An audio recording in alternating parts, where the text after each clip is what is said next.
mais ou menos na mesma toada, né? Dá ritmo, um pouco de ritmo para quem não estava jogando tanto. E ele falou, né, Éder, na palavra em castelhano, mas aumentar a competição por posição, né?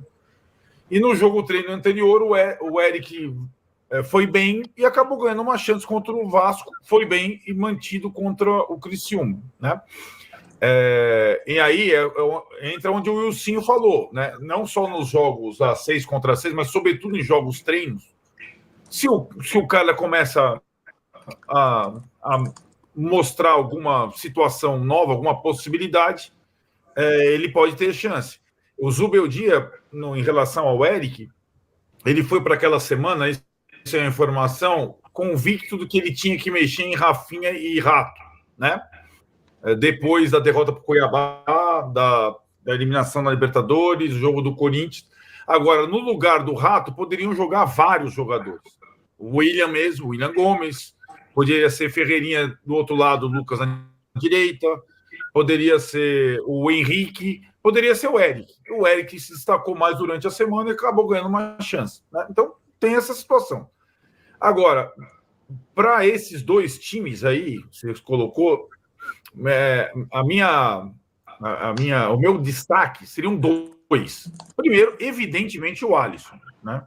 Quando o cara já começa a participar de jogo-treino, de treinamentos outros, todos com os demais, ele começa a ter uma possibilidade de fato de voltar a atuar, de voltar para o banco, de voltar. Então, isso é bem importante e, de fato, vai surpreendendo a velocidade de recuperação. A outra é a notícia do treino anterior, né? Mendes, Orejuela, que você citou, e mostra o seguinte, né? É uma etapa de também avaliação para a próxima temporada, né? São Paulo tem uma frente só, jogam 11, tem mais de... Os dois sabem como é que é. Tem mais de 35 no elenco. Você pega esses dois times, soma o time titular que jogou contra o Criciúma, titular entre aspas, os que jogaram com o Criciúma, mais o Bobadilha que treinou com os caras, vai fazendo conta, já passou de 33, 34. Mais o Pablo... Repetiu nos dois times, né? Mas o Pablo, o Patrick e o Michel, que são os machucados hoje, só tem 3. Então tem quase 40 caras, certo? Tem treinador que se recusa a trabalhar com 40, literalmente. Ele fala, o Rogério chegou uma época que foi assim. Falou, a ideia do Dorival esse ano era isso, né, Arnaldo? Dorival pediu a meta do Dorival também. E aí, assim, mas o que eu faço? O cara tem contrato, treina em outro período. Pega esses 10 caras. Tinha o Sub-23 do Visoli. Ficavam os caras lá. Visoli. Então era assim, Renan e Wilson. O Visoli, time treina de manhã. O Visoli à tarde, preparador físico e tal. Fica com outros 10. 11. O Zubeldia não faz isso. Então, o Zubeldia está na parte final da temporada, observando, olhando e não deixando à parte ninguém. Não é fácil, nenhum técnico gosta de trabalhar com 40, é difícil. O cara tá no time C, no time D, no time E, né? Mas ele, pelo menos, até agora, não fez esse negócio, essa exigência de, olha, não quero jogar, o Mendes e o Orejuela não estão nos planos, então vai lá, vai treinar com o Visoli à tarde lá em Cotia. Isso ele não fez em nenhum momento. Então, aí, agora, faltam 7 jogos, né, galera? Só tem, além de só 3 machucados, só tem 3 pendurados. Poucos vão jogar. Porque agora são 7 jogos para se classificar para a Libertadores. Exatamente. Não tem mais o banguzinho do Wilson.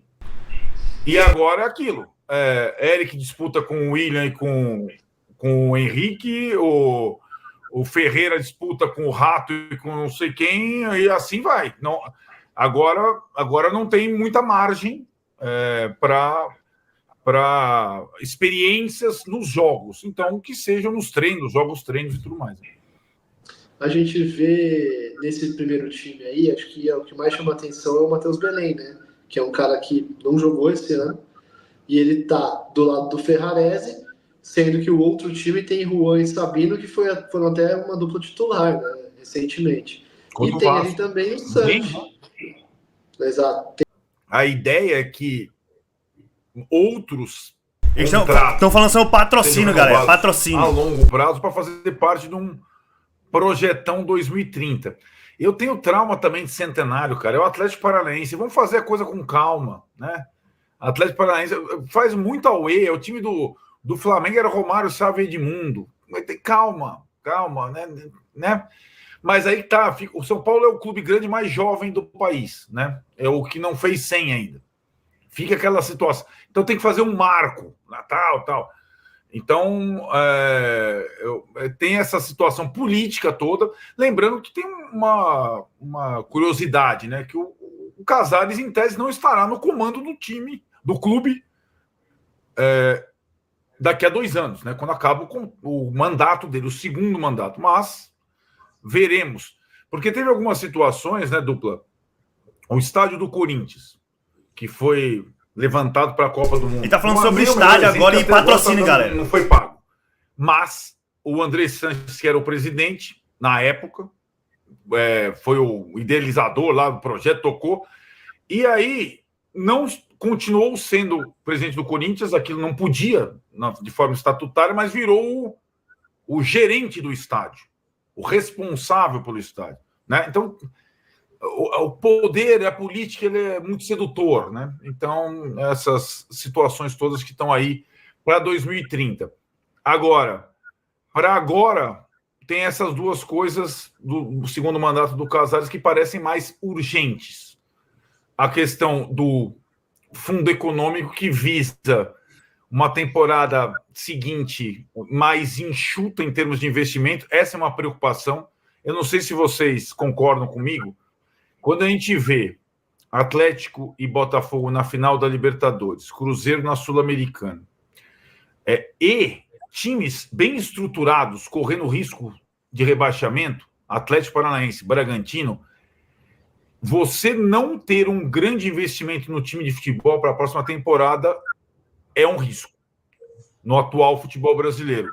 Eu não sei se vocês concordam. Não sei se você concorda, Renan, com essa nova conjuntura de forças do futebol brasileiro aí, basta ver a tabela do campeonato. Arnaldo, eu concordo com você. Quer continuar a sua explanação, Éder? Antes de você ter caído aí no... acho que a internet da redação acho que não está muito boa, não. É o clube grande mais jovem do país. Ele é importante, mas para mim o mais importante é a reestruturação do clube para que em 2030, como disse mesmo o Casares, o São Paulo esteja competindo com os melhores. Aí vai além, para mim, de estádio novo, vai além de ações de marketing, vai o São Paulo voltar ao topo do futebol brasileiro em termos de disputa. Voltar ao topo não é ganhar tudo, não tem essa garantia, mas estar entre os primeiros, poder competir entre os primeiros, né? Então, eu acho que, para mim, da tríade do Casares para o segundo mandato, aí, a categoria de base, a reestruturação da categoria de base, o projeto 2030 e o fundo econômico, que passa a vigorar no início do ano que vem, para mim o mais importante é a largada do ano que vem. Não adianta pensar em 2030 se 2025 for trágico, entendeu? A minha preocupação é o que eu estava falando para eles.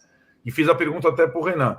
É que nessa nova conjuntura de forças do futebol brasileiro, SAF, gente fazendo janela de 60 milhões de euros e times estruturados com parceria com empresa, correndo risco de rebaixamento, como o Red Bull Bragantino, onde o São Paulo estará em 2025?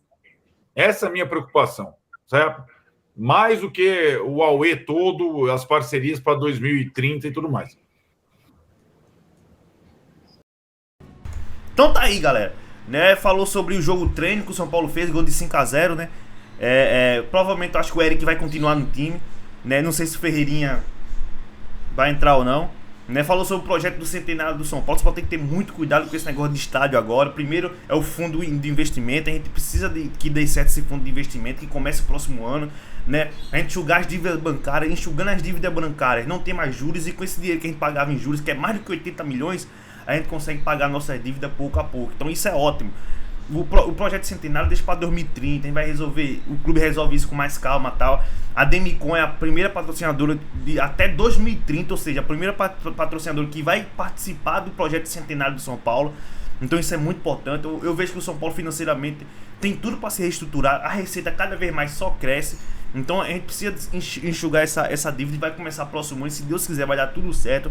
A gente não vai correr risco de rebaixamento, né? Tomara que dê tudo certo e seja 2030 seja o ano do Centenário de São Paulo com um novo estádio, financeiramente bem, né? E sobre o jogo do Bahia, pessoal, eu acho que o Eric vai continuar no time. Provavelmente eu acho que vai ser o mesmo time do jogo contra o Bahia, do Vasco, tá?